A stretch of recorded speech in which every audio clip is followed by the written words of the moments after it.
नमस्कार दोस्तों, good morning. आप सभी का स्वागत है आपके अपने चैनल शॉर्ट हैंड गुरुजी में। रामधारी गुप्ता जी खंडेक की सीरीज को आगे बढ़ाते हुए आज हम पार्ट 15 पे पहुंचे हैं, जिसमें प्रतिलेखन संख्या 38, 39 और 40 शामिल है। जहां से हमारा पिछला पार्ट जिस शब्द पे जाके ख़त्म हुआ था, जस्ट उसी के आगे वाले शब्द से हमारा आज पार्ट 15 स्टार्ट हुआ है, जिसकी गति 100 शब्द प्रति मिनट की है। और हर एक डिक्टेशन की PDF आपको हमारे टेलीग्राम के ग्रुप में फाइल वाले ऑप्शन पे मिल जाएगी। जैसे आज का डिक्टेशन पार्ट 15 है, तो इसका जो डिक्टेशन का नाम रहेगा वहाँ पे वो RG15 रहेगा, यानी रामधारी गुप्ता जी 15 नंबर। ये इसको बीच-बीच में बताना पड़ता है, क्योंकि अभी जो लोग नए जॉइन हुए हैं वो शायद नहीं जानते कि फाइल में ही PDF मिलती है या PDF मिलती भी है कि नहीं। इसलिए थोड़ा-थोड़ा बीच-बीच में वीडियो में बताना उन लोग के लिए ज़रूरी हो जाता है, जो लोग नहीं जानते अभी। और अगर अभी तक आप रात में 8 बजे वाली क्लास हमारी नहीं जॉइन किए हैं, तो जॉइन कर लीजिए। डेली रात में 8 बजे लाइव टेलीग्राम पे क्लासेस चलती हैं, जिसमें 3 या 4 डिक्टेशन पर डे आपको होते हैं। डिक्टेशन की रीडिंग भी कराई जाती है और लगातार आप डिक्टेशन लिखेंगे, रीड करेंगे, और जब कोई सामने वाला स्टूडेंट रीड कर रहा है तो आप अपना मिलाते हुए चलेंगे, तो आपकी रीडिंग कैपेसिटी भी अपने आप डेवलप होगी। बस जो कुछ भी है आपको अपनी तैयारी को अच्छे से करना है, चाहे जो कुछ करना पड़े। जो कुछ भी आपको अपनी तैयारी में अभी कमी लग रही है उसको दूर करने का प्रयास करिए, और हर हाल में इस बार स्किल को निकालने का प्रयास करिए। चलिए स्टार्ट करते हैं फिर आज का डिक्टेशन। डिक्टेशन स्टार्ट होगी 5 सेकंड के बाद। Ready, start. मेरी प्रार्थना यह है कि सरकारी या सरकार जिन संस्थाओं को सहयोग देती हैं, उन्हें आदेश दिया जाए कि वे देश की उन्नति का विचार करें, परंतु खाने की पुष्टि देकर नहीं। यह कार्य शीघ्र से शीघ्र होना चाहिए। इसका कारण यह है कि उच्च श्रेणी आम जनता का आदर्श होती है, और जो कुछ उच्च श्रेणी के लोग करते हैं उसकी नकल कनिष्ठ श्रेणी के लोग करते हैं। इसलिए यह काम पहले उच्च श्रेणी पर हो जाए तो आम जनता पर इसका प्रभाव अवश्य गहरा पड़ेगा। सप्ताह में 2 बार भोजन छोड़ने का जो मेरा सुझाव है, इससे न केवल अनाज वरन ईंधन, तेल, कोयला आदि सब की बचत होगी। भोजन छोड़ने के अलावा अन्न बचाने का और भी एक तरीका है, वह भी सामूहिक सामाजिक श्रेणी पर किया जा सकता है। जानते हैं कि इस देश में 10% अन्न कौन खराब करता है? कीड़े, पंछी, बंदर और बोरियां ठीक न होने से अनाज गिर जाता है और मिट्टी में मिल जाता है। यह विचारणीय है। इस प्रकार 80 लाख टन बर्बाद होने वाले अन्न को बचाया जाए तो भारतवर्ष को किसी भी देश से अन्न की भिक्षा मांगने की आवश्यकता नहीं पड़ेगी। श्रीमन, यह अपराध कबूतरों, बंदरों, कीड़ों आदि का नहीं है, यह अवश्य ही हमारा अपराध है। आज तक विदेशों से हमको अनाज मिलता रहा है, इसलिए हम लापरवाह थे, इसीलिए अनाज का विनाश होता रहा। परंतु अकाल पड़ेगा जैसा कि इस वर्ष पड़ा है, तभी हम जागें, तो यह ठीक नहीं है।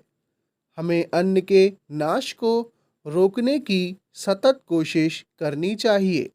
उसकी बचत करना हमारा परम कर्तव्य है। यह काम हर किसान, बच्चा और युवक कर सकता है और उन्हें करना चाहिए। अन्न बचाने की समस्या केवल कानून के जरिए हल नहीं होगी, यह बात भी सामाजिक चेतना पर निर्भर है।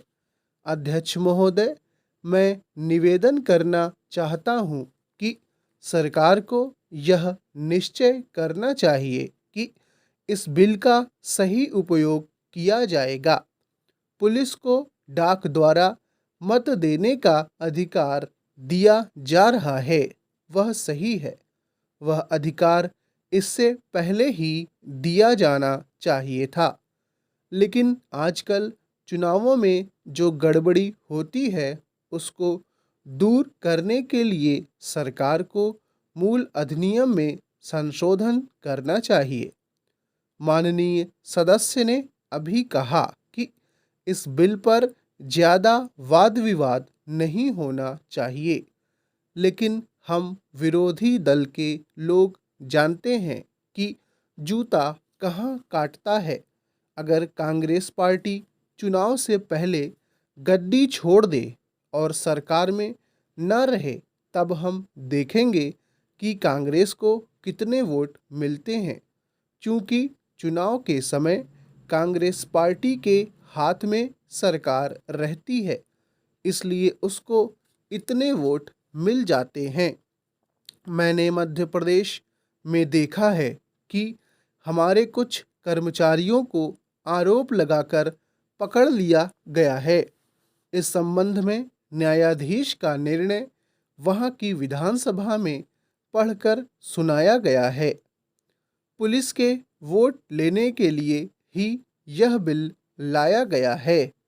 हमें डर लगता है कि पुलिस पर दबाव डाला जाएगा। सरकार को यह बतला देना चाहिए कि ऐसा नहीं किया जाएगा। यदि प्रारंभ में ही चोर चोर का शोर मचा दिया जाए तो चोर घर में नहीं घुसता है, क्योंकि वह जानता है कि लोग जागे हुए हैं।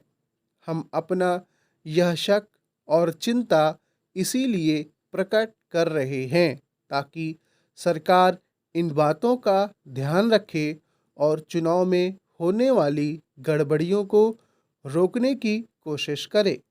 यह जो छोटा सा बिल लाया गया है वह किसी विशेष मतलब से लाया गया है, जैसा कि विरोधी दल के अन्य माननीय सदस्यों ने कहा। यह बिल किसी विशेष पार्टी के हित के लिए नहीं लाया गया है। केवल अपने प्रदेश से बाहर काम करने वाले पुलिस के आदमियों को डाक द्वारा मत देने का अधिकार देने के लिए नहीं लाया गया है। मैं निवेदन करना चाहता हूँ कि अभी देश में वे स्थितियाँ पैदा नहीं हुई हैं जिनमें वह अपनी मत के अनुसार जिसको चाहे वोट दे सकें। सदस्यों ने कहा है कि मध्य प्रदेश के लोग जो नागालैंड में हैं, बेशक उनको यह अधिकार देना चाहिए, लेकिन इसके साथ साथ यह भी कहा जाता है कि हमारे राज्य में पुलिस के लोग हैं। अध्यक्ष महोदय, मैं कहना चाहता हूँ कि हर आदमी को यह अधिकार है जिसको वह चाहे डाक द्वारा मत भेज सके। ऐसा तो नहीं है कि सभी मत किसी एक अधिकारी के सामने ही इकट्ठा करके भेजे जाते हैं।